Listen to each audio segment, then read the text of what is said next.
YS Jagan రెండోసారి ముఖ్యమంత్రిగా బాధ్యతలు చేపట్టాలని కోరుతూ తాడేపల్లి కాంపి కార్యాలయ సమీపంలో శ్రీ మహారుద్ర సహిత సహస్ర చండీ యాగం జరుగుతోంది. ఇందులో భాగంగా అమ్మవారికి లక్ష పుష్పార్చన కార్యక్రమం వైభవంగా నిర్వహించారు. 45 మంది వేద పండితులతో రాజ్యశ్యామల చండీ యాగం జరుగుతోంది. ఈ నెల 15వ తేదీన సీఎం వైఎస్ జగన్ మోహన్ రెడ్డి చేతుల మీదుగా పూర్ణాహుతితో సహస్ర చండీ యాగం కార్యక్రమం ముగియనుంది.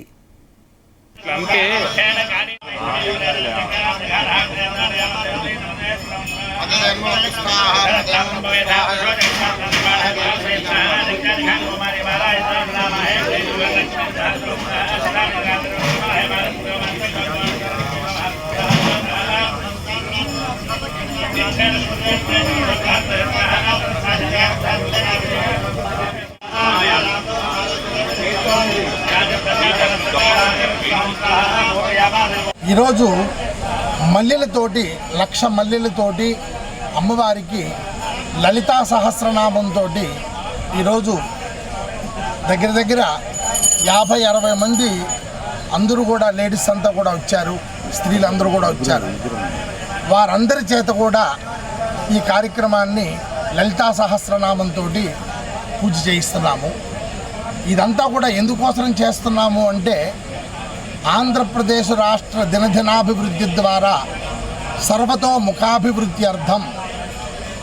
మా రాజుగారు ఎప్పుడు కూడా జగన్మోహన్ రెడ్డి గారు ఆయన ప్రజల పక్షపాతి. అందుగురించి ఆయన మనోభీష్టాన్ని మేమంతా నెరవేర్చాల్సిన బాధ్యత వీళ్ళిద్దరికి ఇచ్చారు ఆయన. కాబట్టి ఆయనకి దైవానుగ్రహం కలగాలి. మళ్ళీ 2024 సంవత్సరంలో మళ్ళీ ముఖ్యమంత్రి పదవి అధిరోహించాలి. శ్రీ వైఎస్ జగన్మోహన్ రెడ్డి గారు మళ్ళా రెండోసారి ముఖ్యమంత్రి పదవి అధిరోహించాలనే ఒక దృఢ సంకల్పంతో ఈ యాగం మొదలుపెట్టాం. ఈ యాగంలో ఈరోజు 36వ రోజు 45 మంది వేద పండితులతో ఈ యాగ కార్యక్రమం నిర్వహిస్తూ ఉన్నాము. ఒక్క చండీ కాకుండా రాజశ్యామల, చండీ, బగళాముఖి, అలాగే అనేక రకాలైనటువంటి దేవతలు వాళ్ళందరికీ కూడా మహారుద్రం అన్ని కార్యక్రమాలని మరి ఇంతమంది పండితులతో నిర్విఘ్నంగా నిర్వహిస్తూ ఉన్నాము. దీని ముఖ్య ఉద్దేశం మీకు చెప్పాను. గౌరవ ముఖ్యమంత్రి గారు రెండోసారి ముఖ్యమంత్రి నిర్వహిస్తారని చెప్పి ఆ పరంపరలో కార్యక్రమంలో భాగంగా మరి ఇంతకుముందు మేము లక్ష కుంకుమార్చన చేశాము, లక్ష బిల్వార్చన చేశాము. ఏమనుకున్నారంటే కోట్లాది రూపాయలు ఖర్చు పెట్టి ప్రజలను మభ్యపెట్టొచ్చు, ప్రజలను మోసం చేయొచ్చు. ఒకప్పుడు ఏంటంటే ప్రజలు టెక్నాలజీ లేదు కాబట్టి గతంలో ప్రజలు ఏది పడితే అది పేపర్లో వాళ్ళు ఇస్తే అది నమ్మేవాళ్ళం. కానీ ఇవాళ సాంకేతికత ఆధారంగా ప్రజలు ఏది పడితే అది పార్టీలు కానీ లేదా వీళ్ళు ఏం చెబితే గుడ్డిగా నమ్మేటటువంటి పరిస్థితుల్లో ప్రజలు లేరు.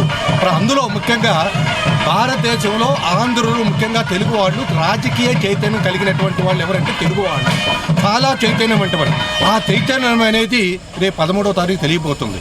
మీరు ఎన్ని కుట్రలు చేసినా, కుతంత్రాలు చేసినా ప్రజలు జగన్మోహన్ రెడ్డి గారి మీద ఒక అభిప్రాయం అనేది వచ్చింది.